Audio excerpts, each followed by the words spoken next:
ज्ञानेश्वरी पण ज्ञानेश्वरी गीता संस्कृत किंवा ज्ञानेश्वरी आणि गीताचं ते एकच आहे. बरोबर. मला वेगळा वाटला, छान वाटला. बरोबर.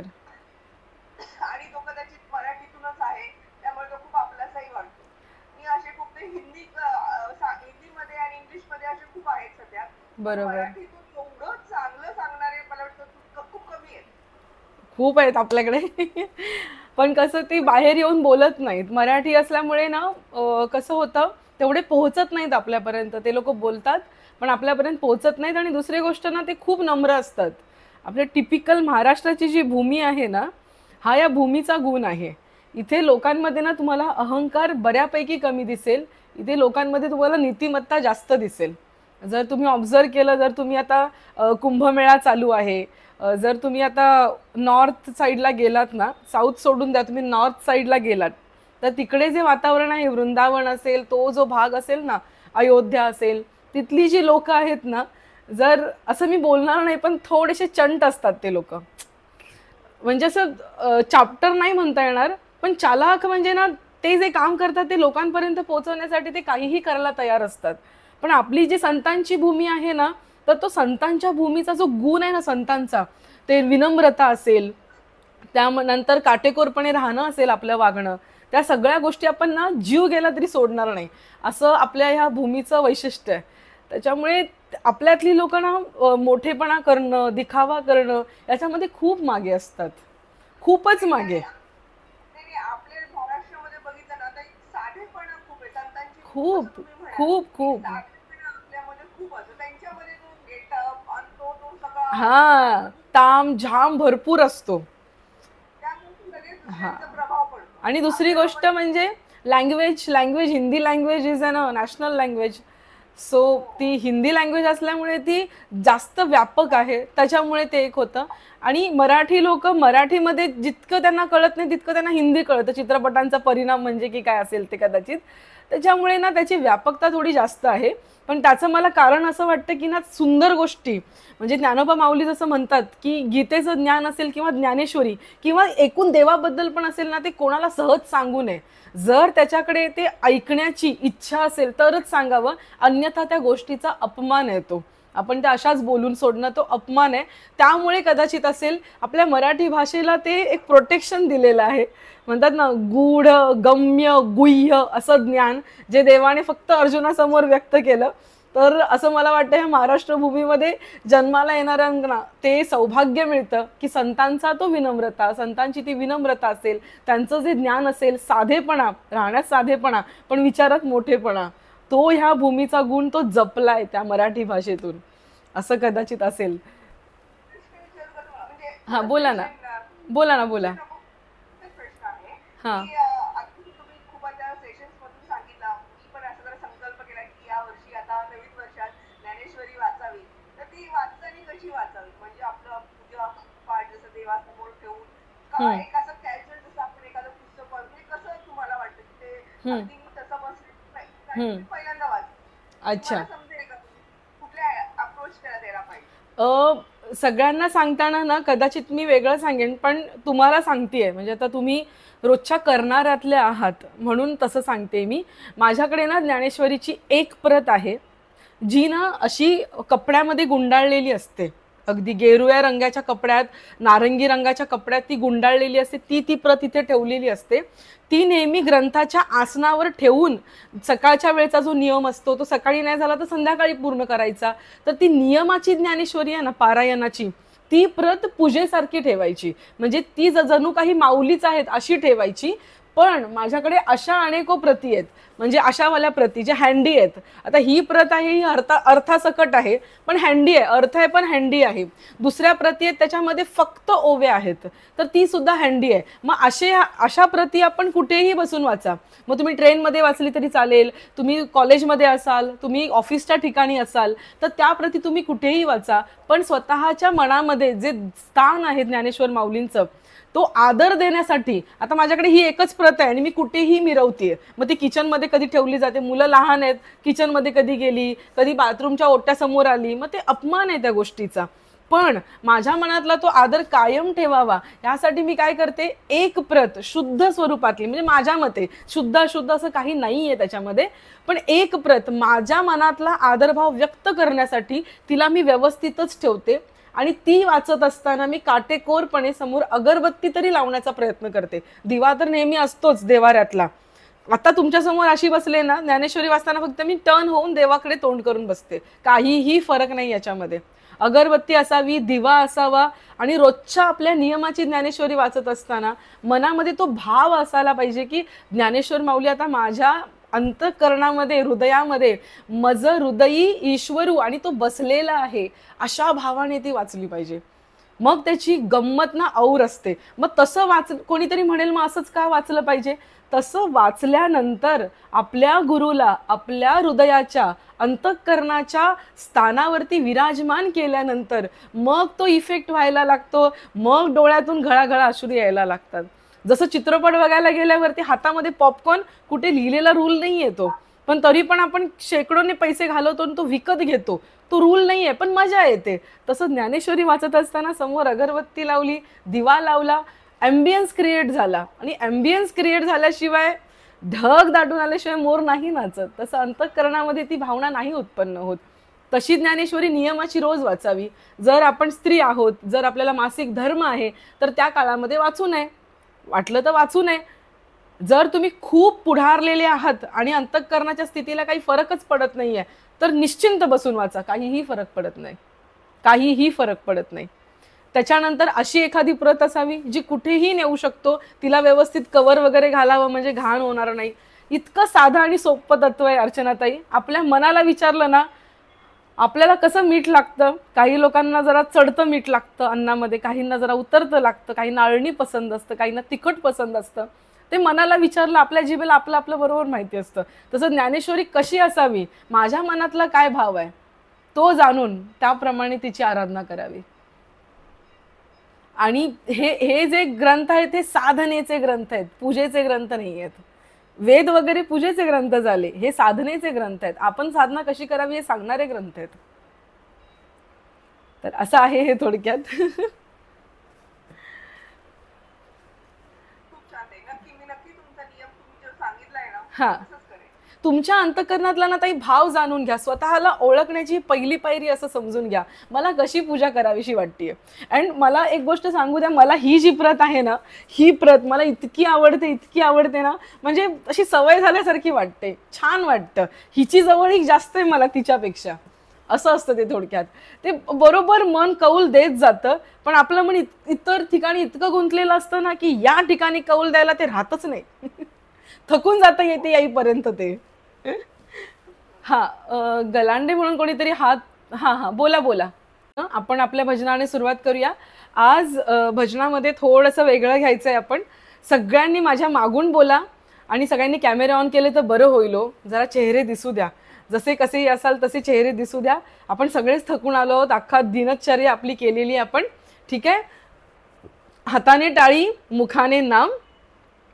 राम कृष्ण हरी जय जय, राम कृष्ण हरी, राम कृष्ण हरी जय जय, राम कृष्ण हरी, राम कृष्ण हरी जय जय, राम कृष्ण हरी, राम कृष्ण हरी जय जय, राम कृष्ण हरी, राम कृष्ण हरी जय जय, राम कृष्ण हरी, राम कृष्ण हरी जय जय, राम कृष्ण हरी, राम कृष्ण हरी जय जय, राम कृष्ण हरी, राम कृष्ण हरी जय जय, राम कृष्ण हरी, राम कृष्ण हरी जय जय, राम कृष्ण हरी, राम कृष्ण हरी जय जय, राम कृष्ण हरी, राम कृष्ण हरी जय जय,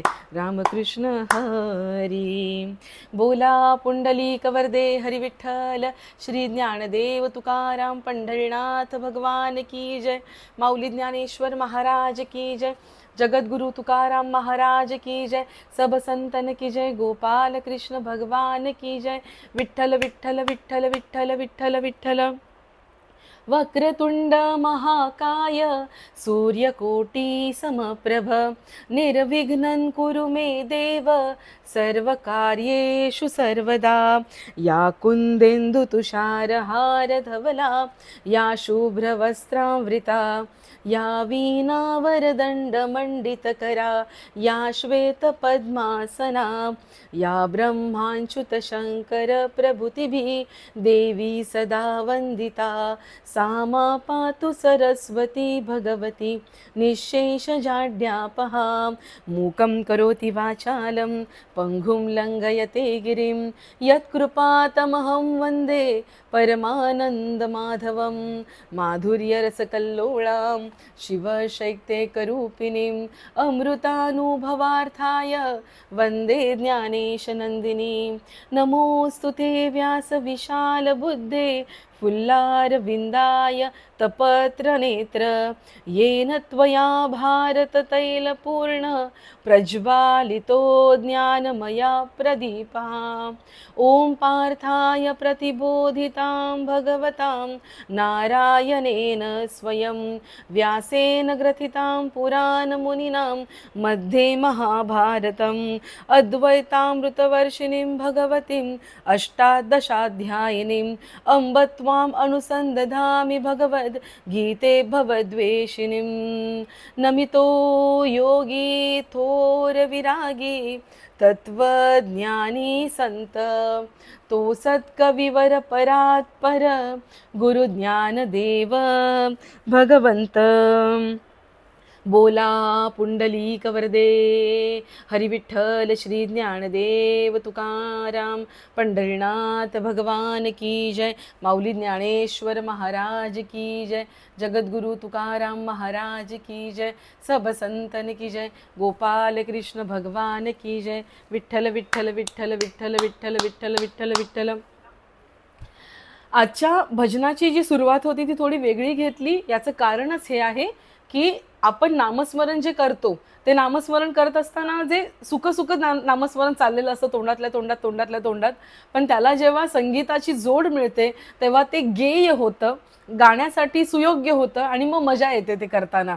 त्याच्यामुळे कधीही काम करत असताना या सुरामध्ये या तालामध्ये इथे कोणीही असं अगदी गाण्याचं दिग्गज विद्वान वगैरे कोणीही नाही आहे, ठीक आहे। ज्यांचा जो पेशा आहे त्यांचं ते करतात, पण आपल्याला गाण्यायोग्य असं नाव घेता यावं, एखादी चाल असावी या हेतूसाठी अशा प्रकारचा आज रामकृष्ण हरी घेतलं। आशा करते की तुम्ही सुद्धा तुमचं काम करत असताना या तालामध्ये या सुरामध्ये रामकृष्ण हरी बोलाल। हे कुठून ऐकलंय काय ऐकलंय माहीत नाही, पण मला एक सांगू द्या, अनेको असे वक्ते इतिहासाच्या पानांवरती झाले ज्यांची नावं कुठल्याच पुस्तकात नसतील, पण त्या सगळे वक्ते गाण्यामध्ये भले त्यांचा आवाज सुंदर नव्हता, भले त्यांना तालासुराचं ज्ञान असेल नसेल, पण भजन गायला लागले ना की त्यांना वेगवेगळ्या चाली सुचतात। जसं म्हटलेलं मी, the creativity is the thing which comes from the soul, which is coming from the soul. ती सोलमधून येते, त्याच्यामुळे ती इतकी सुंदर असते। कॉपिंग कोणाचंही होऊ शकतं, ह्याचं कॉपी तो करू शकतो, त्याचं कॉपी तो करू शकतो। म्हणून अध्यात्माच्या क्षेत्रामध्ये तरी निदान जास्त कॉपीच्या भानगडीत पडू नये। आपण आत जावं, तळाशी जावं, रत्न आपोआप हाताला लागतात। मग ती चाल असेल, एखादा दृष्टांत असेल, बोलण्याची कला असेल, भाव असेल, भूमिका कुठली असं असेल, शांत राहणं असेल, प्रत्येक गोष्ट साध्य होते। जसं वरून समुद्राच्या लाटा खूप फेसाळलेल्या असतात, काहीच साध्य करून देत नाही, काहीच दाखवत नाहीत, पण आत जसं जाऊ तसे रत्न सुंदर जीव जंतू दिसायला लागतात। अगदी त्याप्रमाणे मनाच्या वरच्या लहरींमध्ये जर गुंतून राहिलो तर आज मला हे खावंसं वाटतंय, उद्या मला ते खावंसं वाटतंय, आज मला इकडे फिरायला जावंसं वाटतंय, तसं करावंसं वाटतंय, या सगळ्या गोष्टी जाणवत राहणार। पण त्या गोष्टींचा ज्या लाटा आहेत त्या बाजूला करून, ती घाण सगळी बाजूला करून थोडंसं आतमध्ये गेलं ना की मग ती शांती ती हाताला लागते। मग ती आत्मस्थिती म्हणतात ना, त्या आत्मस्थितीमध्ये जास्तीत जास्त वेळ कसं राहता येईल याचा प्रयत्न आपण करतो। श्रोते हो, आपण गीतेच्या 3ऱ्या अध्यायामध्ये आहोत, जिथे कृष्ण अर्जुनाला सांगतोय की जर तुला माझी प्राप्ती करून घ्यायची आहे, जर तुला आत्मची प्राप्ती करून घ्यायची असेल, अर्जुन दुःखात आहे, कृष्णाने सांगितलं दुःख करू नकोस, तू कोण आहेस, तू आत्मा आहेस, तू ब्रह्म आहेस. मग तू हे जाणून कसं घेणार, तर जास्त दूर जायची गरज नाहीये, तुझ्या जवळच साधन आहे, तुझं रोजचं कर्म जे तुला कधी सुटलेलं नाहीये, त्याच्यामधूनच तू आत्मस्थिती प्राप्त करून घेऊ शकतो. मग ती कशी करून घेऊ शकतो, कर्माच्या द्वारा करून घेऊ शकतो. मग ते कर्म कसं असलं पाहिजे हे सांगत असताना आता कृष्ण या टप्प्यावरती पोहोचलाय जिथे तो अर्जुनाला सांगतोय की अर्जुना, तू जे कर्म करतोयस ना, ते कर्म तुला वाटतं तू करतोयस, बट ते करत असताना तू नाही आहेस तिथे, ते तुझ्याकडून आपोआप होतंय. What is the meaning of this, what is the meaning of this. आपल्याला वाटतं, उदाहरणच घ्यायचं झालं, निळा रंग खूप आवडतो, मला वाटतं मला निळा रंग आवडतो, फळ कुठलं आवडतो, म्हणजे मी पर्सनली घेऊ नका, असंच उदाहरण देते, मला फळ कुठलं आवडतं, चला आंबा आवडतो, फळ आंबा आवडतं. बरं ठीक आहे, मला रंग निळा आवडतो, फळ आंबा आवडतो, मला काय करायला आवडतं, मला पुस्तकं छान छान वाचायला आवडतात. मला एखाद्या वेळेस वाटू शकतं की हे सगळं मला आवडतंय म्हणून मी आंबाच खातेय, मला वाटतंय म्हणून मी जास्तीत जास्त ठिकाणी कशा पद्धतीने ही गोष्ट निळ्या रंगाची, ती गोष्ट निळ्या रंगाची, असं मला वाटतंय. पण ते तसं नाही आहे. आपल्याला वाटतं हे मी सिलेक्ट करतो, आपल्याला वाटतं हे सगळं मी करतोय, आपल्याला वाटतंय की आज मला मूड झालाय मूवीला जायचंय, मी निघालो मूवीला, मी निघाले मूवीला, मी गेले. आपल्याला वाटतं की मला वाटतंच की मला समुद्र आवडतो. Some people says I am a mountain person, some people says no no no I am a beach person. मला समुद्राच्या किनारी राहायला आवडतं, ते म्हणतात I am a beach person. Some people says I am a mountain person, म्हणजे मला डोंगर दऱ्यांमध्ये फिरायला आवडतं, मला ट्रेकिंग करायला आवडतं. डू यू थिंक तुम्हाला वाटतं हे तुम्हाला आवडतं? अजिबात नाही. असं वाटत असेल की मला आवडतं म्हणजे काय, ताई there is a ghost power और वॉट, तिथे काही भूतभीत आहे की काय, म्हणजे मला नाही त्याला आवडतं. ऐकून घ्या, जगाची निर्मिती दोनच गोष्टींपासून झाली, जगाची निर्मिती दोनच गोष्टींपासून झाली. एक आहे मटेरियल, एक आहे मटेरियल म्हणजे भौतिक, जे दिसतंय डोळ्यांनी, दिसतंय, डोळ्यांनी नाही दिसलं तरी दुर्बिणीतून दिसतंय, कुठून का होईना ती वस्तू आपण पाहू शकतो, ते सगळं मटेरियल वर्ल्ड. आणि त्या मटेरियल वर्ल्ड इज नॉट, ते एकटं इनफ नाहीये, ती जगाच्या उत्पत्तीसाठी ते एकटं इनफ नाहीये. मग काय लागतं त्याला, एनर्जी लागते त्याच्यामध्ये. मग त्या ॲटम्सना, त्या इलेक्ट्रॉन्सना एनर्जी कोण देतं, त्या ॲटम्सना, त्या इलेक्ट्रॉन्सला एनर्जी कोण देतं, ती जी एनर्जी आहे ती जगतामधून सगळ्या प्रवाहित होतीये. म्हणजे there is a material and there is a energy. There is a, कोणीतरी बोलतंय का इथे, there is a material and there is a energy. क्षमा असावी. हे जगत कशापासून बनलेलं आहे, भौतिक गोष्टींपासून, मटेरियल पासून आणि त्याच्यामध्ये वाहणाऱ्या एनर्जी पासून. अजून पुढच्या भाषेमध्ये बोलते, सायन्सच्या भाषेमध्ये बोलते, this world is made up of materialistic thing and the energy flowing in it. आता अध्यात्माच्या भाषेमध्ये बोलते, हे जग कशापासून बनलेलं आहे, हे जग प्रकृतीपासून बनलेलं आहे, म्हणजे मटेरियल, आणि हे जग पुरुषापासून बनलेलं आहे. प्रकृती आणि पुरुष या गोष्टींपासून बनले. इथे स्त्रीलिंग आणि पुल्लिंग घेऊ नका, प्रकृतीपासून बनलेलं आहे आणि पुरुषापासून बनलेलं आहे. अजून पुढच्या भाषेत बोलते, हे जग मायेपासून बनलेलं आहे, म्हणजे प्रकृतीपासून बनलेलं आहे, भगवंतापासून बनलेलं आहे. अजून पुढचं बोलते, हे जग शक्तीपासून बनलेलं आहे, शिवापासून बनलेलं आहे. जर जगामध्ये बघायला गेलं तर ह्या दोनच गोष्टींपासून बनलेलं आहे आणि आपण सुद्धा याच जगाचे भाग आहोत. म्हणून आपण या जगाचे भाग आहोत म्हणून आपल्यामध्ये सुद्धा दोन गुणधर्म आहेत, एक म्हणजे शिव आणि शक्ती, दुसरं त्याचाच दुसरा अर्थ म्हणजे माया आणि पुरुष, त्याचाच पुढचा अर्थ म्हणजे मटेरियल अँड एनर्जी. या दोन गोष्टींपासून हे जग बनलेलं आहे. आणि ज्या मटेरियलचे आपण बनलो, this is a plastic, this is a plastic, हे मटेरियल याचं बनलंय, हा याचा गुणधर्म आहे, अग्नीजवळ गेलं की ते वितळणार आहे. लोखंड, लोखंडाचा गुणधर्म आहे, अग्नीजवळ गेलं की वितळेल, पण त्या अग्नीचं तापमान खूप उच्च असावं लागेल. बरोबर आहे की नाही? अगदी त्याप्रमाणे आपलं सुद्धा शरीर काहीतरी मटेरियलने बनलेलं आहे आणि त्यातून एनर्जी प्रवाहित होते. मग त्या मटेरियलच्या गुणधर्मानुसार आपल्याला गोष्टी आवडतात, आपल्याला गोष्टी आवडतात. आयर्न गेट्स अट्रॅक्टेड, लोखंड मॅग्नेटकडे ओढलं जातं, त्याच्या जागी प्लास्टिक ओढलं जाईल का कधी? नाही ओढलं जाणार. बरोबर आहे की नाही? लीड, लीड, पारा, पाऱ्याचा गुणधर्म काय आहे? पारा धातू आहे, पण तो आहे कसा? तो आहे कसा? तो जल स्वरूपात आहे, तो द्रव स्वरूपात आहे. पारा हा धातू आहे पण आहे तो द्रव स्वरूपात, तो त्याचा गुणधर्म आहे. अगदी त्याप्रमाणे आपल्या माणसांमध्ये सुद्धा माणसं सोडून द्या, प्राण्यांमध्ये मी बोलेन. मग ते कुत्रा असेल, मांजर असेल, विंचू असेल, साप असेल, प्रत्येक प्राणी असेल, त्या प्रत्येक प्राण्याचा प्रत्येकाचा एक एक गुणधर्म आहे. त्याच्यामध्ये सुद्धा विभाजन करता येतं. विंचू विंचू विंचू, मग किती किती प्रकारचे विंचू आहेत, अरे बापरे. साप साप साप, मग कितीतरी प्रकारचे साप आहेत. तशी माणसं माणसं माणसं, कितीतरी प्रकारची माणसं आहेत. ही जी आपली प्रकृती आहेत, या प्रकृतीचे वेगवेगळे गुणधर्म आहेत. अध्यात्म म्हणजे पाहावे आपणासे आपण, या नावे ज्ञान. मग या पाहण्यामध्ये सगळंच येतं बरं का. स्वतःला पाहायचंय, निरखून आतून बाहेरून पूर्ण बघायचंय आपल्याला. आपण स्वतः बघा, आपण मटेरियलचे बनलेलो आहोत आणि त्या मटेरियलमध्ये जो गुणधर्म जास्त आहे त्या गुणधर्माच्या गोष्टी आपल्याला आवडतात. त्या गुणधर्माच्या गोष्टी आपल्याला आवडतात. एखाद्या व्यक्तीचा मृत्यू झाला, त्याला या जन्मामध्ये निळा रंग आवडत असेल, पण पुढच्या जन्मामध्ये ज्या वेळी ज्या ठिकाणी त्याने जन्म घेतलाय त्याच्यानुसार त्याला त्या गोष्टी आवडायला लागतात. फरक आहे. आपल्याला वाटतं की हे सगळं मी करतोय, मला आवडतंय, तसं नाहीये. एखाद्या व्यक्तीला वाटतं की मी काहीच करू नये, मी शांत बसावं, मी सुस्त बसावं, असं एखाद्याला वाटतं. एखाद्याला वाटतं की नाही नाही, मी खूप काम करावं, माझं नाव या जगामध्ये व्हावं, मी असं कीर्तन करावं ना की पंचक्रोशीमध्ये माझं नाव झालं पाहिजे, मी इतकं मोठं व्हावं, या सगळ्या गावामध्ये ना माझ्याच घराच्या बाहेर मोठी गाडी उभी पाहिजे, असं पाहिजे तसं पाहिजे. एखाद्याला वाटतं की मी जे जे काही करीन ना, मी ते सगळ्यांसाठी करेन, सगळ्यांच्या आनंदासाठी करेन. आता नीट ऐका बरं का. जो पहिल्या प्रकारचा माणूस आहे ना, ज्याला वाटतं काहीच करू नये, कंटाळा आलाय, जाऊ दे ना, काय झालेलं आहे, तो तमोगुणाचा माणूस आहे. ज्याला वाटतं ना की खूप सगळं करावं, हे पण करावं, ते पण करावं. काय काय घरातल्या बायका बघा किती ऍक्टिव्ह असतात, की त्यांना लोकांना वाटतं केवढीही बाई ऍक्टिव्ह आहे, पण अध्यात्माच्या दृष्टीने ती रजोगुणाची बाई आहे. रजोगुणाची बाई आहे. तिला हेही करायचंय, तिला तेही करायचंय, असंही करायचंय, तसंही करायचंय. पण जर त्या व्यक्तीच्या मनात असेल, गुरुकृपा जर त्याच्यावर झाली असेल, तर त्याला प्रत्येक ठिकाणी ना काहीतरी परमार्थ करावासा वाटेल. जर त्याने जेवण बनवलं तर त्याचा आधी त्याला नैवेद्य दाखवायला आवडेल देवाला.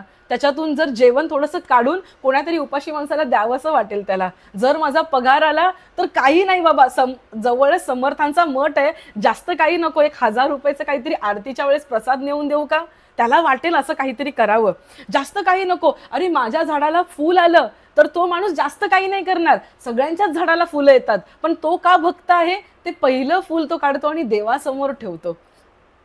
कुठलाही पगार आला, पगाराचं आता काय पाकिट मिळत नाही, पूर्वी मिळायचं, पाकिट आलं की ते देवासमोर ठेवतो. हे काय आहे, हा गुण सत्वगुण आहे. हा गुण सत्वगुण आहे.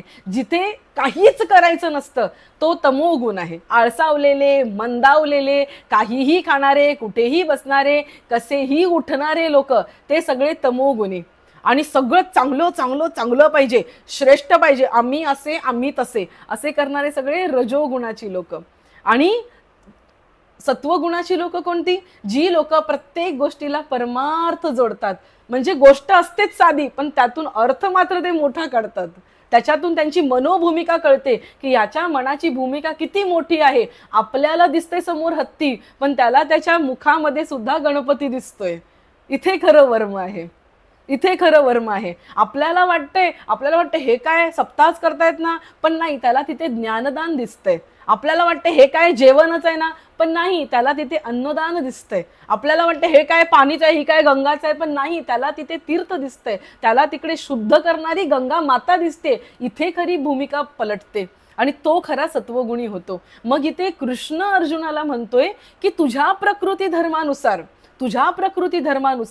तुझ्यामध्ये, तुझ्या संगतीनुसार, प्रकृती धर्मानुसार मला एक सांगा. इमॅजिन करा, एखादा पावाचा तुकडा आहे, पाव, मुंबईमधली लोकांना चांगलं माहिती असेल, पाव, ब्रेड, टोस्ट, जे काही रस्क मिळतात ते, त्याला जर आपण चहात बुडवलं तर ते गोड लागणार आहे. जशी चहाची चव आहे तसं ते लागणार आहे. तर तोच पाव जर आपण मिसळ बरोबर खाल्ला तर त्याच्यामध्ये मिसळ घुसणार आहे, त्याला मिसळची चव लागणार आहे. बरोबर आहे की नाही. ज्याच्या बरोबर तो जाणार, पाव ते ॲब्झॉर्ब करून घेणार.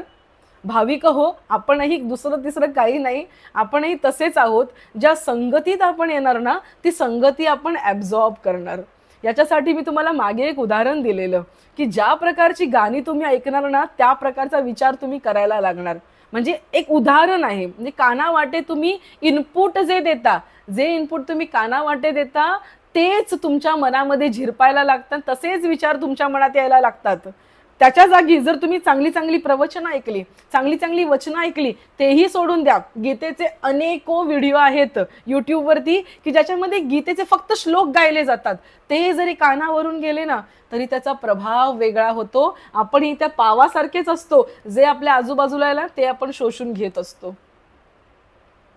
जर आपण रजोगुणाच्या लोकांमध्ये असू, आपण सुद्धा रजोगुणी होतो. जर आपण तामसिक लोकांबरोबर असू, आपण सुद्धा तामसिक व्हायला लागतो. आणि जर आपण संत संगतीमध्ये असू, काही करायचं नाहीये, फक्त बरोबर राहायचंय, काहीच करायचं नाहीये, नुसतं बरोबर राहायचंय, त्याच्याने सुद्धा भरपूर फरक पडतो. गरजेचं नाहीये की तुम्ही त्यांच्याबरोबर राहिला म्हणजे तुम्ही उद्या उठून कीर्तनच करायला लागाल, गरजेचं नाही की तुम्ही प्रवचनच करायला लागाल, तुम्ही गायला लागाल, अजिबात गरजेचं नाहीये. पण ज्याप्रमाणे तो झाडावरचा आंबा आधी कैरी असते, ते छोटासा मोहर येतो, मोहरानंतर कैरी असते, ती कैरी जर तोडली आणि जर ती दाताखाली आली तर किती आंबट असते ना, चर्रकने असं मेंदवाला एक झटका लागतो, इतकी ती आंबट असते. पण तीच कैरी झाडावरती राहिली, हळूहळू हळूहळू परिपक्व होत गेली ना तर ती खायला सुंदर होते, गोड होते. अगदी त्याप्रमाणे भाविक हो, जसे आपण संत संगतीमध्ये राहत जातो तसं तसं तस तसं तस तसं अंतःकरणातले काम, क्रोध, लोभ, द्वेष, मोह, माया, मद, मत्सर सगळे कमी कमी कमी होत जातात.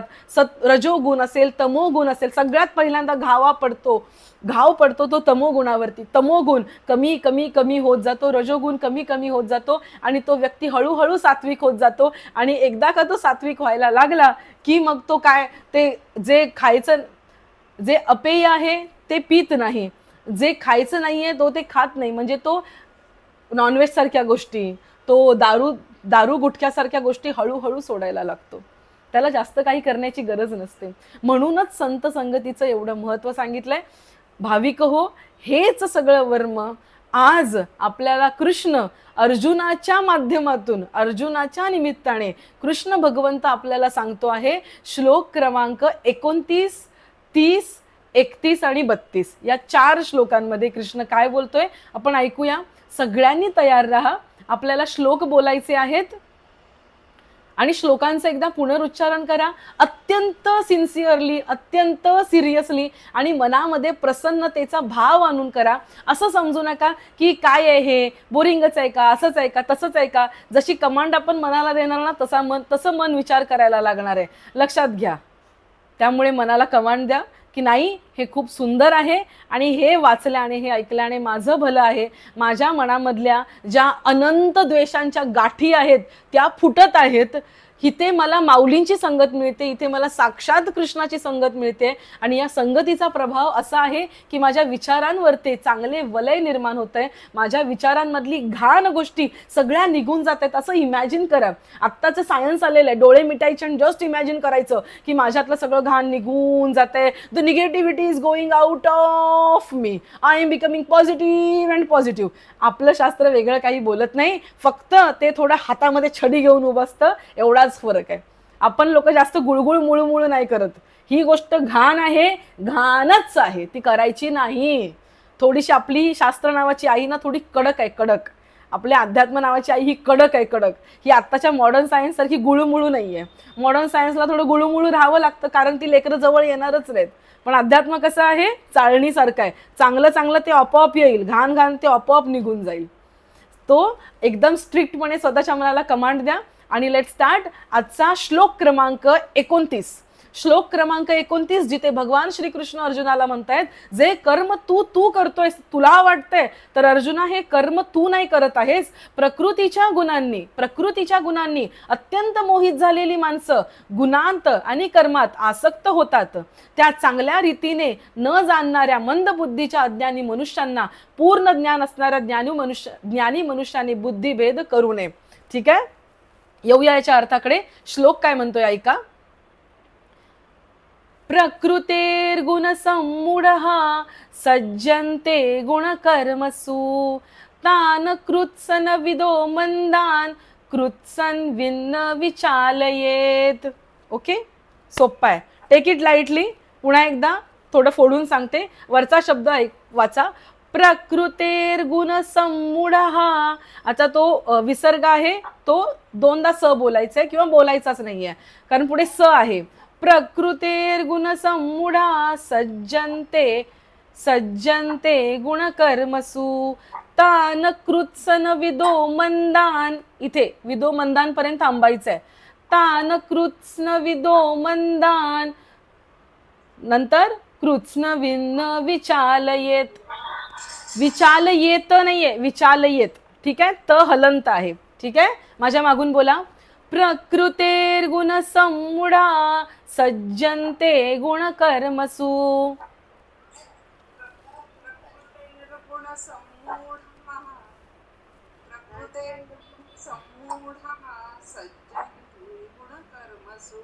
व्हेरी गुड, व्हेरी गुड आरतीताई. तान कृत्स्न विदो मंदान. तान कृत्स्न विदो मंदान कृत्स्न विन्न विचालयेत.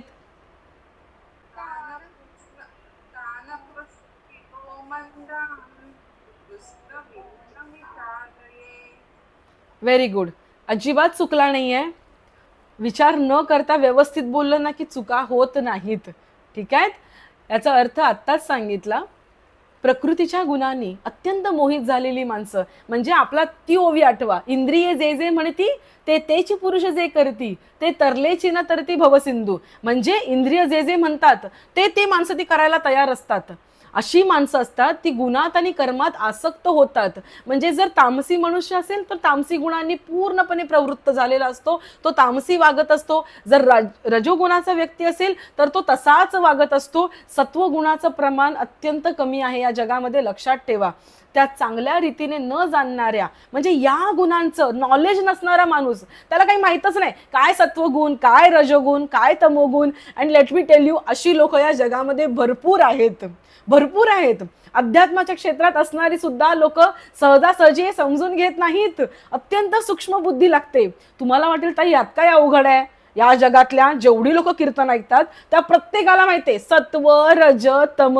माय dear all, my dear all, माहितीच्या पातळीवरती गोष्ट माहिती असणं वेगळं आहे. माहिती म्हणून गोष्ट माहिती असणं वेगळं आहे. पण त्या गोष्टीचा अनुभव घेत माझा कुठला गुण तामसिक आहे, माझा कुठला गुण राजसिक आहे. आपल्याला लोकांचे गुण भरपूर दिसतात की हा ना तामसिकच आहे. माझी जाऊबाई ना एकदम तामसिक, ताई काय सांगू तुम्हाला. पण हे बोलत असताना आपलं अंतःकरण सुद्धा चुरगळलं जातं. हे आपल्याला जाणवतं का? कळतंय का तुम्हाला? आपल्याला दुसऱ्यांचे गुण चांगले दिसतात, हा असा आहे तो तसा, आपल्याला आपलेच गुण दिसत नाहीत. आधी स्वतःचं बघा, माझा कुठला गुण तामसिक आहे, माझा कुठला गुण राजसिक आहे, कोणत्या क्षणी मी काय आहे. आणि मला एक गोष्ट सांगू द्या, हे जे G3 सेशन्स आहेत ना, याचा सगळ्यात मोठा फायदा असा की दर आठवड्याला तुम्ही जेवढे केवढे जगत असाल, पण सोमवारच्या दिवसाच्या या 1 तासामध्ये 1000% आपण सगळे सात्विक गुणांनी भरलेले असतो. हा याचा उपयोग आहे. 1000%. जेवढा वेळ आपण सात्विक गुणात राहू ना, it is like a peak, it is like a पीक. तो एखादा थर्मामीटरचा पारा वर चढतो, वर चढतो, खाली येतो, वर चढतो, खाली येतो. तसे आपण तमो रजो सत्व असे वर चढतो, खाली येतो, वर चढतो, खाली येतो. पटकन खालच्या पातळीवर येतो, मध्येच कोणाचा आवडत नाही, पटकन तोंडातून शिवी निघून जाते, तामसिक होऊन जातो. पटकन मनात येतं की अरे याला एवढा पगार आहे, मला का नाही अजून, मला प्रमोशन का नाही अजून, मी प्रयत्न करणार. पटकन आपण राजसिक होऊन जातो. अगदी त्याप्रमाणे हेतू काय आहे? आपण सतत सात्विक होणं. पटकन तो पारा वर चढला पाहिजे, आपण वरच्या स्टेटमध्ये गेलो पाहिजे आणि जास्तीत जास्त वेळ तिथे राहता आलं पाहिजे. त्यासाठी संत संगत हवी आणि सतत हवी, सतत हवी ती, हे महत्वाचं आहे. या अध्यात्माच्या गोष्टी ना, कन्सेप्ट खूप सुंदर आहेत, सोप्या आहेत, फक्त त्या उलगडता आल्या पाहिजेत. पण त्या चांगल्या रीतीने न जाणणाऱ्या, भगवंत इथे म्हणतोय की हे गुण प्रकृतीचे जो जाणत नाही ना, तशा अज्ञानी मनुष्याचा, पूर्ण ज्ञानी असणाऱ्या मनुष्याने बुद्धिभेद करू नये, त्याला विचलित करू नये, त्याला विचलित करू नये. तर काय करावं? ऐका, पुढच्या श्लोकामध्ये भगवंत सांगतोय, मयी सर्वाणि कर्माणि. सोप्पा आहे श्लोक, पटाकन बोलायचंय. मयी सर्वाणि कर्माणि संन्यस्याध्यात्म चेतसा. चेतसा हा नाहीये इथे, विसर्ग नाहीये, आय एम सॉरी. संन्यस्याध्यात्म चेतसा. ठीक आहे. मयी सर्वाणि कर्माणि संन्यस्याध्यात्मचेतसा निराशीर्निर्ममो भूत्वा युध्यस्व विगतज्वरः.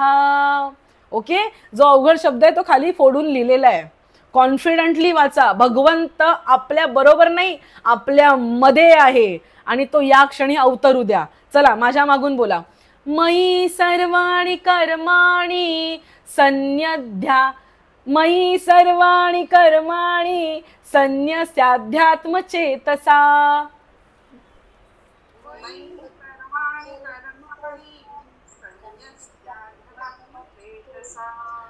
निराशीर्निर्ममो भूत्वा युध्यस्व विगतज्वरः.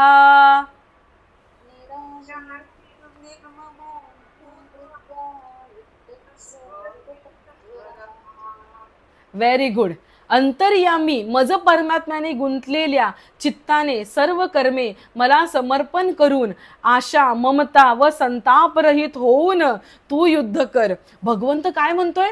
अरे अर्जुना, अरे पार्था, जी लोक तुझ्या आजूबाजूला आहेत ना, जे गुणभेद जाणत नाही, हा गुण असा आहे, हा राजसिक आहे, हा तामसिक आहे, किंवा मी स्वतः सुद्धा यावेळी राजसिक आहे तामसिक आहे, याचं ज्ञान ज्याला नाहीये ना, त्याला जो ज्ञानी आहे त्याने त्यांच्या बुद्धीमध्ये भेद न करता, त्याच्या बुद्धीमध्ये भेद न करता काय करावं? अंतर्यामी मला म्हणजे मी जो परमात्मा गुंतलेल्या चित्ताने, ज्याच्या अंतर्यामी प्रेम आहे, परमात्मा आहे, त्याने काय करावं? सर्व कर्मे भगवंताला अर्पण करून आशा ममता आणि संताप रहित होऊन युद्ध कर. भाविक हो, जर टाइम परमिट केलं असतं, जर टाइम अलाउड असतं, तर या प्रत्येक शब्दावरती बोलण्यासारखं आहे. पण मी बोलणार नाही. पण तुम्हा सगळ्यांच्या मनामध्ये हा विचारांचं बीज सोडून जाणार. बघा बरं का, आपल्या मनामध्ये कधी आशा असते, आपल्या मनामध्ये कधी ममता असते, आपल्या मनामध्ये कधी संताप असतो. एकच सूत्र सांगेन, त्याच्याभोवती तुम्ही तुमच्या विचारांचे मनी गुंफा. एकच सूत्र आहे की आशा असल्यावरती, ममता असल्यावरती आणि संताप असल्यावरती, आशा ममता आणि संताप या तीनही गुणांमध्ये सत्व रज आणि तम, या तीन भावनांमध्ये हे तीन गुण बसलेले आहेत आणि आपण या तीन भावनांशिवाय कधीच जगू शकत नाही. आणि भगवंत म्हणतोय की तू आशा सोड, ममता सोड, संताप सोड आणि सत्वगुणाच्याही परे जा आणि युद्ध कर. जस जशी गीता पुढे पुढे जाते ना, जसं तो आंबा खात जावं वरतून गोड लागतोय, किती सुंदर आहे, काय चव आहे, पण आतमध्ये गेलास तर एक सुंदर ठेवा तुला मिळतो. तो ठेवा तू पुन्हा मातीत मुरलास ना, तर तुला आणि तुझ्या पुढच्या पिढ्यांना ती चव अखंड रूपाने मिळते. तीच ही चव आहे. सत्वगुण, रजोगुण, तमोगुण, त्या सत्वाच्याही पलीकडे तो भगवंत असा मिळतो ना, की तो तुला सत्वाचा आनंद वेगळा आणि आत्म्याचा आनंद वेगळा तिथपर्यंत नेऊन सोडतो. श्रोते हो, तुम्हाला ऐकायला अवघड वाटत असेल म्हणून आंब्याचं उदाहरण दिलं मी. सत्वाच्या गोडव्यानंतर एक शांतीचा गोडवा लागतो, ती अखंड शांती, ते अखंड आत्म्याचं सुख आपल्याला जे ध्यानामध्ये मिळू शकतो, त्याच्याबद्दल इथे भगवंत बोलतोय. तेच सुख आपल्याला चांगलं कर्म भगवंताच्या चरणी अर्पण केल्यावरती मिळू शकतं. या गोष्टी किती साखर गोड आहे, काय गोड आहे, इतका आनंद मिळतोय. पण एक चिमूट उचलली आणि तोंडात टाकली, डोळे बंद झाले आणि ती साखरेची चव आपण एन्जॉय केली. तसं काय सांगू, किती छान वाटतं. कर्म भगवंताच्या चरणी अर्पण करून बिनधास्त राहिला, याचं सुख असं बोलून होणार नाही. आपण करून बघूया, आशा रहित, ममता रहित, संताप रहित होऊन करून बघूया, मग त्याची मजा आपल्याला कळेल. श्लोक क्रमांक 31. साधं सुद्धा नाही आहे, 700 श्लोक आहेत.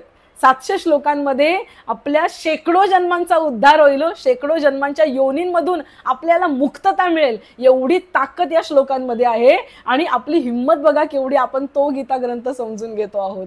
त्यामुळे माझ्या पामराची मर्यादा तुम्ही समजून घ्या आणि या गोष्टी, हे विचार आपल्या मनामध्ये त्याचं चिंतन सुरू होऊ द्या, एवढीच मी विनंती करेन.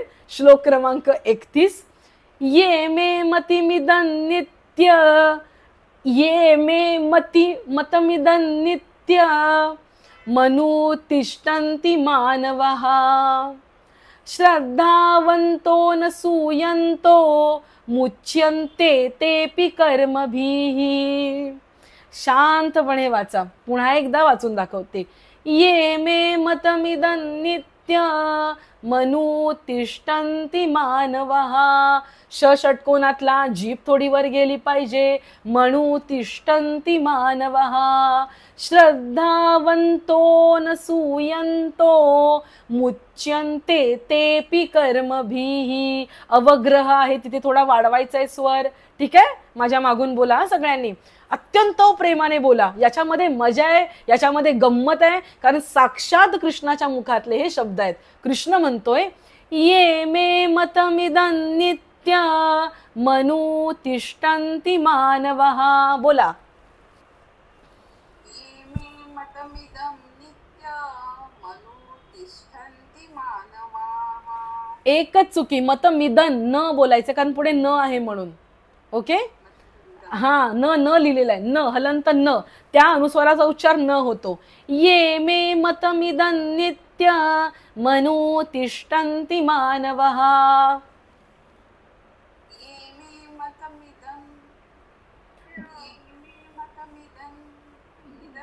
नित्य इदं नित्य मनुतिष्ठन्ति मानवः. Very good. मी जेव्हा बोलते ना तुमच्यासाठी तेव्हा तुम्ही पण बोला, म्हणजे प्रॅक्टिस होईल. श्रद्धावंतो न सूयन्तो मुच्यन्ते तेपि कर्मभिः. बोला.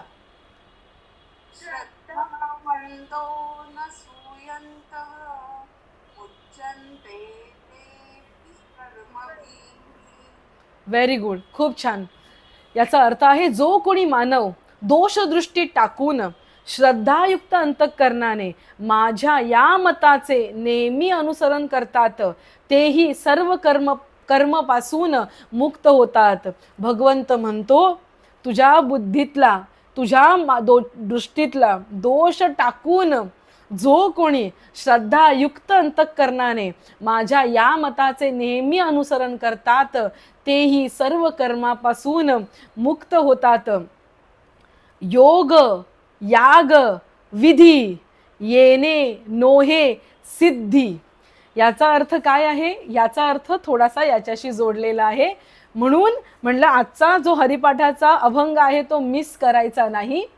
योग ऐका बरं का श्रोते हो. आपलं काय होतं, एका तासामध्ये आपल्याला 3 गाठोडी बांधून घ्यायचे, त्यामुळे आपल्याला थोडंसं घाई करायचे. योग याग विधी. योग म्हणजे काय? नीट ऐका. असं नका समजू योग म्हणजे फक्त योग याग ते सगळं एकत्र नका गुंडाळू, त्याला वेगळं वेगळं करा. योग म्हणजे कुठला योग?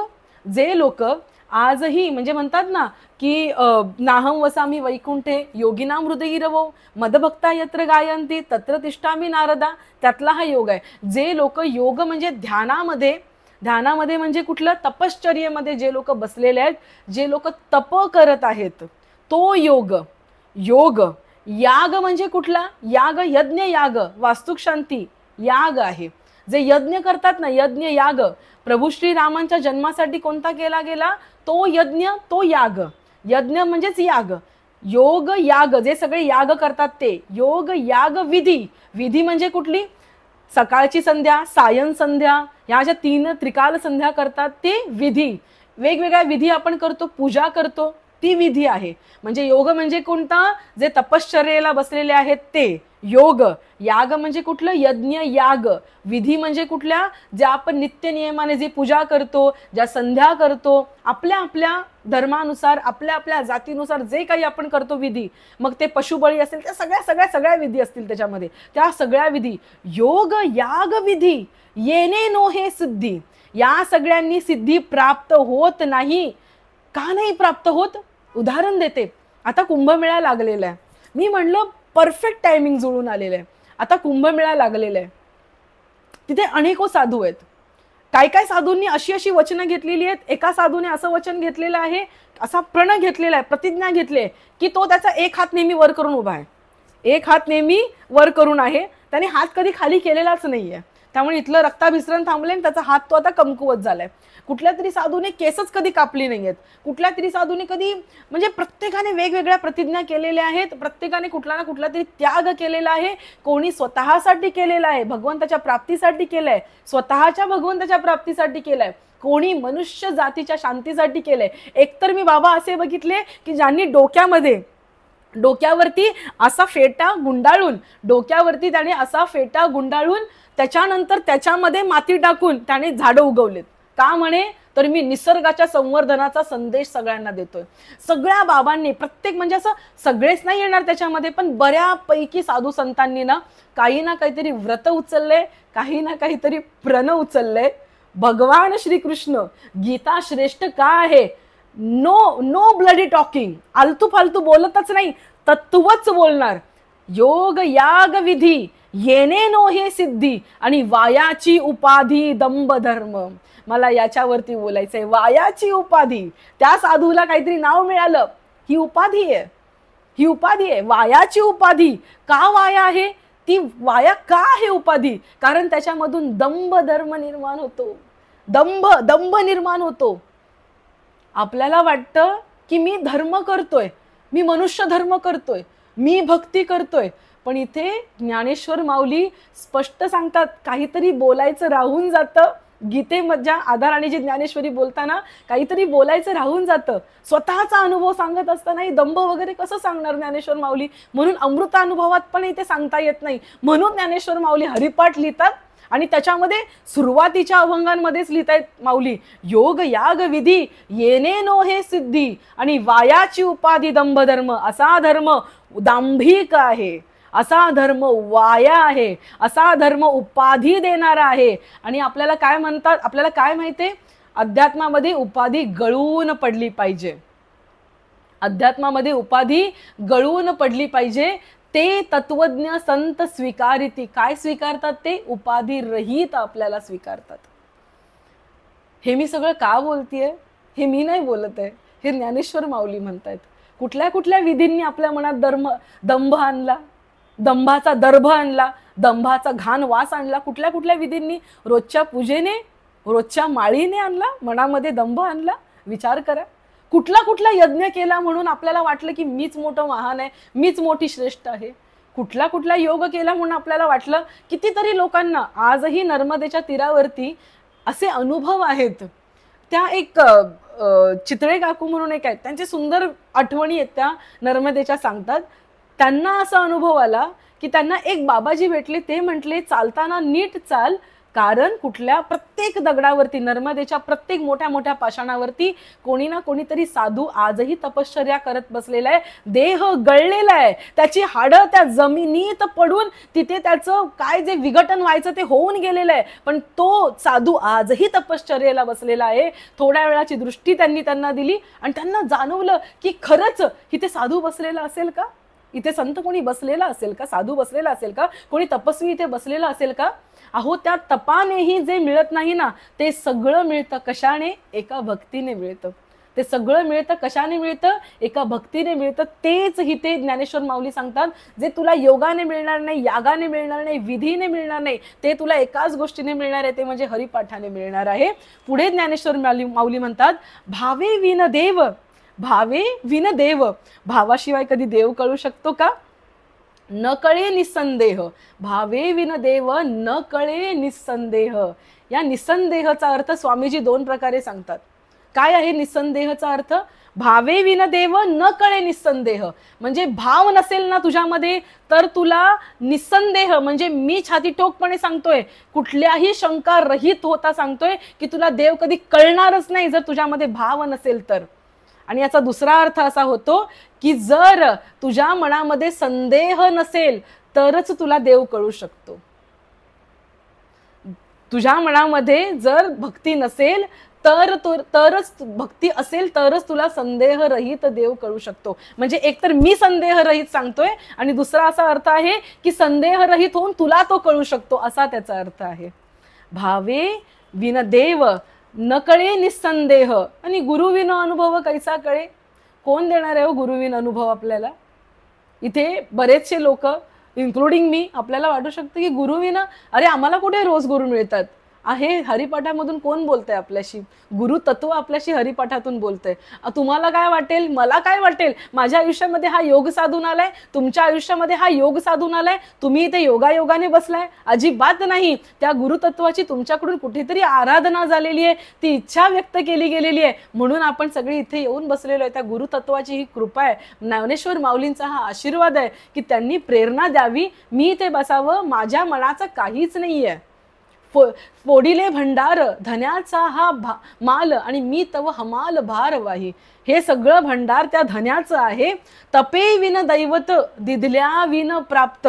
तपाविन दैवत, कुठलंही तप केल्याशिवाय एखादी देवता प्रसन्न करून घ्यायची असेल, एखादी देवता प्रसन्न करून घ्यायची असेल, जसं ते गोकुळातली लोक इंद्राला प्रसन्न करून घेण्यासाठी नेहमी पूजा करायचे ना, तसं एखादं दैवत प्रसन्न करून घ्यायचं असेल ना, तर अनेको लोक पूजा करतात.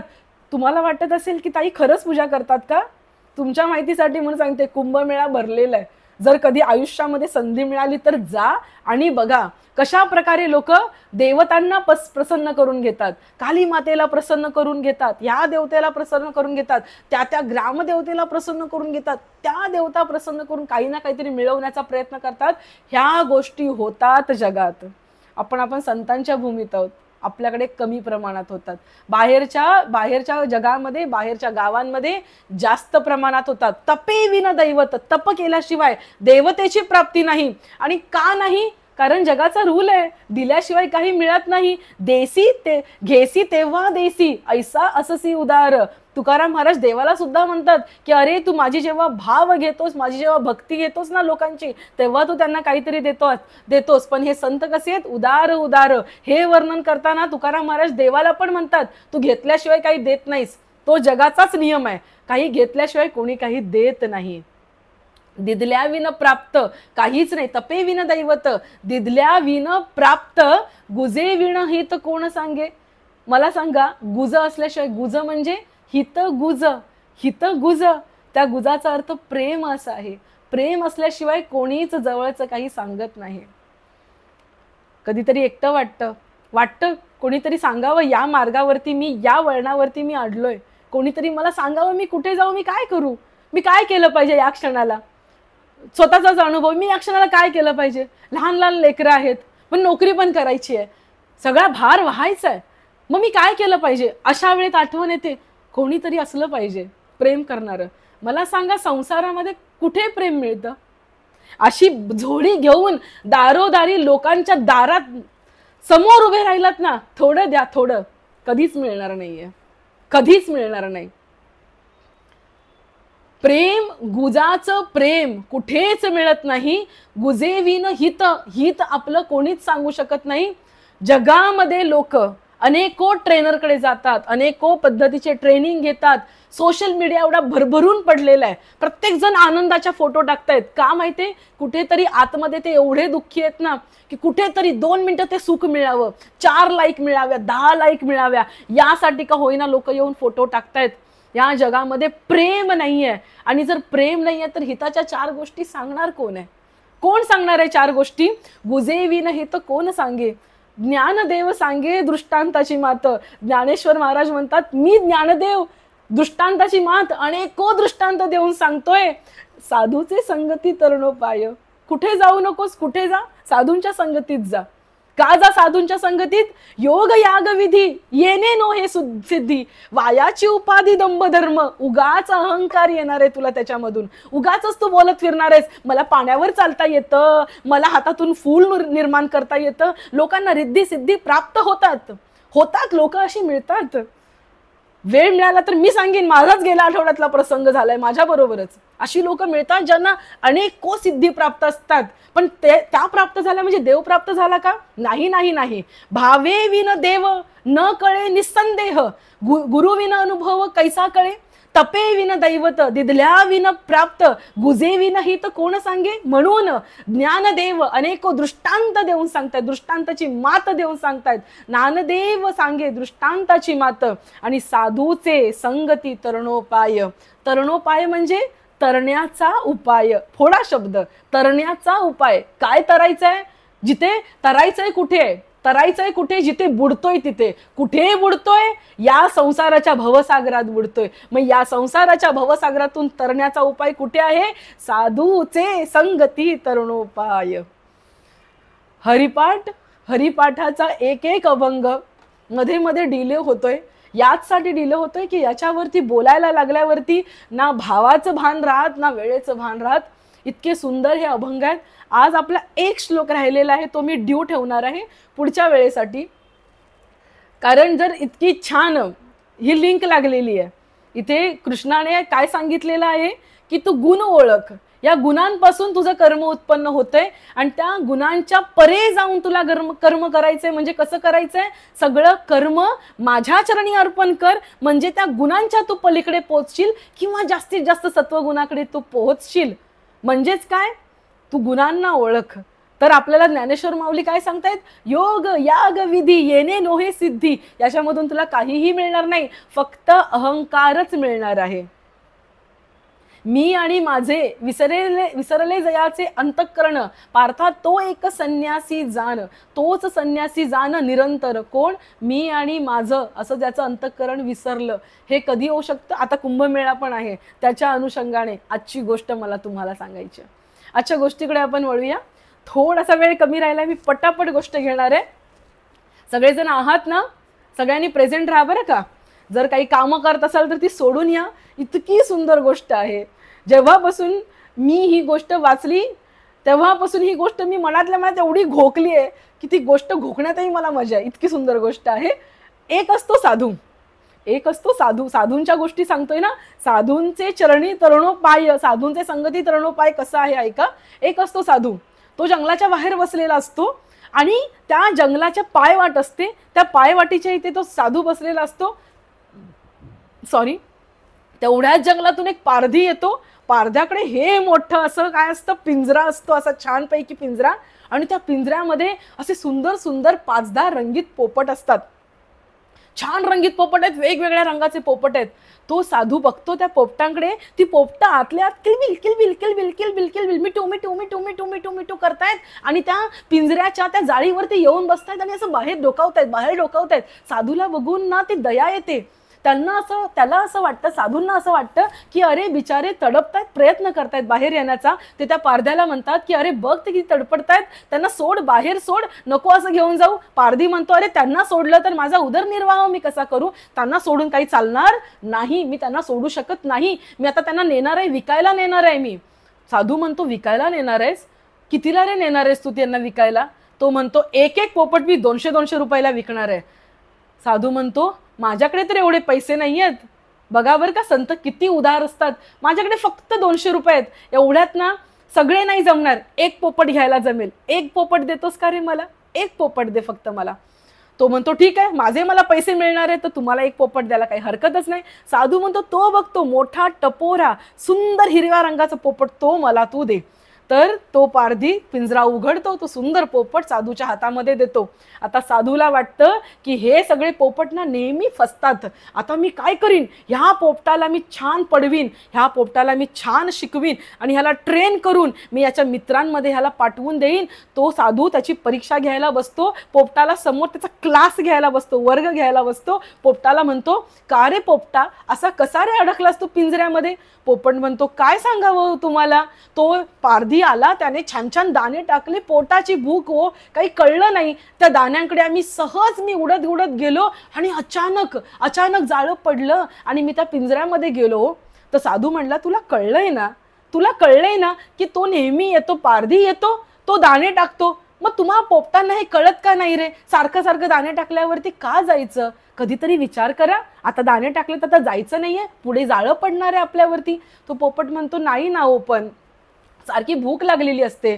साधू म्हणतो तू चिंता करू नकोस, मी तुला एक उपाय देतो याच्यावरती. फक्त तुला एकच काम करायचंय. हा उपाय तुला सगळ्या तुझ्या मित्रपरिवाराला जाऊन सांगायचा आहे. काय आहे तो उपाय? साधू म्हणतो मी तुला एक मंत्र शिकवतो, तो मंत्र तू शिक आणि त्याच्यानुसार वाग. साधू त्याला म्हणतो एकच मंत्र लक्षात ठेव, पारधी येणार, दाणे टाकणार, दाण्याकडे जायचं नाही, पारधी येणार दाणे टाकणार, दाण्याकडे जायचं नाही. हा मंत्र तू शिक. पोपट पण शिकतो. आपल्याला सगळ्यांना माहिती आहे पोपट तर बोलण्यामध्ये सगळ्यात जास्त कोण हुशार आहे पक्ष्यांमध्ये, तर पोपटच हुशार आहे. पारधी येणार दाना टाकणार, दाण्याकडे जायचं नाही. पारधी येणार दाना टाकणार, दाण्याकडे जायचं नाही. इतकं तोंडपाठ करतो.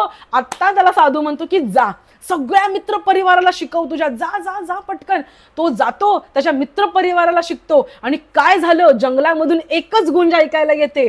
पारधी येणार दाना टाकणार, दाण्याकडे जायचं नाही. पारधी येणार दाना टाकणार, दाण्याकडे जायचं नाही. सगळ्या जंगलातून एकच गुंज. आत्ता मात्र साधूला वाटतं चला आता मी मिळवलं.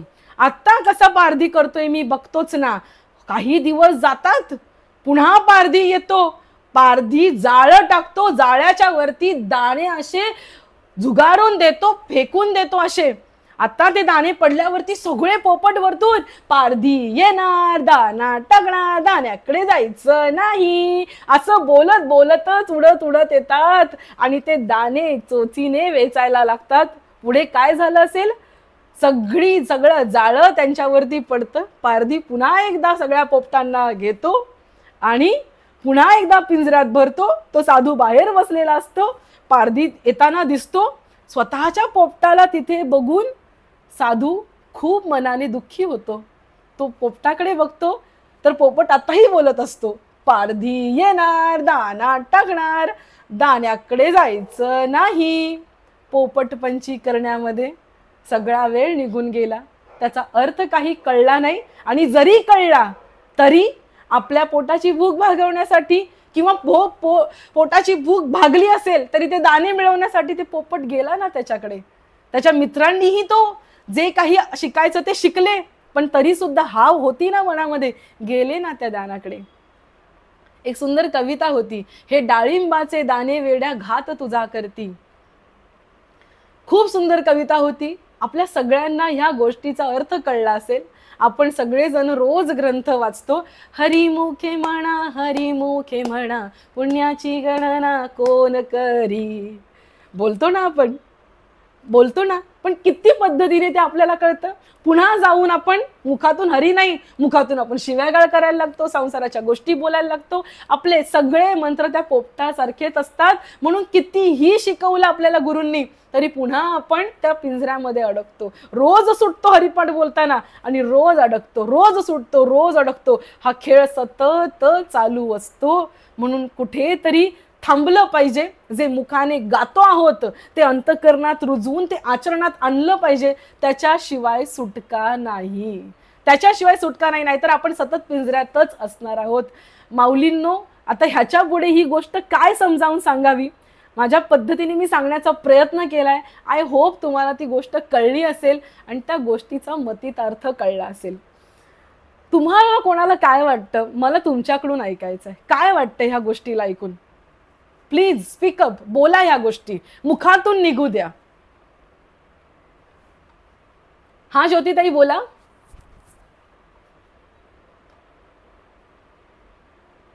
बोला बोला, अनम्यूट करा, बोला.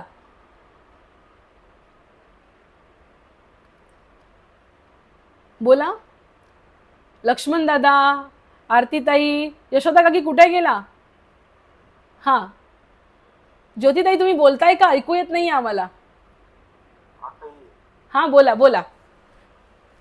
हरिपाठ आपल्या आयुष्यात उतरवला तरच त्याच्यातून सुटका आहे. अगदी बरोबर. नाहीतर त्या पोपटासारखी गंमत व्हायची आपली. परत अडकणार आपण. हरिमुखे म्हणा हरिमुखे म्हणा. हा हरिपाठ म्हणला दिवसभर परत निद्रेला अडकणार. खरं खरं खरं. तुम्ही दादा हात वर केला सुरुवातीला, काही बोलायचं होतं का? हा सेशन सुरुवातीपासून ते शेवटपर्यंत एकदम टेरिफिक वाटला आणि डोळ्यात पाणी पण उभं राहिलं. अरे माऊलींची कृपा आहे. जिथे माऊलींचा हरिपाठ येणार तिकडे आत्म्याला अशी साध जाणारच जाणार आणि आत्म्याचा भाव तो प्रकट होणारच होणार. इथे आपलं कर्तृत्व काय आहे? तो अभंग तुम्ही सांगितला तो एकदम टेरिफिक सॉलिड. काय आपण सगळेजण असंच करत राहूया दादा. तुम्हाला काही ज्ञानेश्वरीच्या वाचनाबद्दल काही असेल ना तर नक्की नंतर फोन करा आणि विचारा, आपण बोलूया त्याच्यावरती. Sure sure. ओके. नक्की नक्की. धन्यवाद दादा. हा ज्योतिताई बोला. तुम्ही म्हटलं ना ताई की आपण किती संसारात किती कामात बिझी असतो तरी देवाचं नामस्मरण हे केलंच पाहिजे कोणत्या ना कोणत्या प्रकारे. मागच्या याच्यात सेशन मध्ये म्हटलं तुम्ही की येन तेन प्रकारे तुम्ही गुंतून राहा तर आपली सुटका तरच होणार आहे. खरोखर आहे अगदी ते. आणि आज जे म्हटलं तुम्ही की तुम्ही म्हणा आम्ही म्हणा असं आपण काही सहजासहजी आलेलो नाही, हे अगदी मला प्रत्येक सेशनला जाणवतं. मला अगदी सेशन कधी कधी तर सेशन सुरू व्हायच्या आधी 5 मिनिटं आधी लक्षात येतं माझं, अरे आज सोमवार, कारण मला रविवारची इतकीच सवय झाली होती. पण होतं माझं ऍडजस्ट. असं नाही होत की, आणि मागच्या सेशनच्या वेळेस असं झालं होतं माझं शिफ्टिंग होतं तर मला वाटलं आजचं सेशन जाईल माझं, तर मला नको होतं जायला, नको होतं. तर त्याच वेळेस तुम्ही बरोबर नव्हत्या, कॅन्सल झालेलं. बरं वाटलं अरे आपलं नाही जाणार आज. तर असं असतं की देवाची कृपा आपण म्हणतो ना की आपण थोडं जरी हे केलं, आपल्या मनातली श्रद्धा, हो आपल्या मनातली श्रद्धा, आपण जे जे मनाने चिंतन करतो ना ते ते भगवंत देतो. फक्त त्याला आपल्या मनातला भाव हवा असतो आणि मनापासूनची श्रद्धा हवी असते. सगळ्यात महत्त्वाचं आपल्याला जसं वाटतं ना की एखाद्याने आपल्यावर कसं प्रेम करावं की आपण त्याच्यासाठी हाय प्रायोरिटी असलं पाहिजे, तसं भगवंतालाही वाटतं की आपण त्याच्यावरती कसं प्रेम केलं पाहिजे, आपल्यासाठी भगवंत हाय प्रायोरिटीला असला पाहिजे. तर त्या प्रेमामध्ये मजा आहे. मला प्राण गेला तरी चालेल पण मला तू पाहिजेस. म्हणजे लैला मजनू कसा म्हणतो लैलाला, माझा प्राण गेला तरी चालेल पण मला तू पाहिजेस, तसं आपण भगवंताला बोलता आलं पाहिजे. माऊली माझा प्राण ना तो जाईल हो, अनेको जन्म घेता येतील पण तुम्ही बरोबर असू द्या प्रत्येक जन्मामध्ये. मी भले किडा होईन पण तो किडा सुद्धा ज्ञानेश्वरी ग्रंथाच्या पानांमध्ये राहू द्या, एवढी मात्र कृपा करा. एवढं बोलता आलं पाहिजे. चालेल ज्योतिताई, धन्यवाद. अर्चनाताई बोला.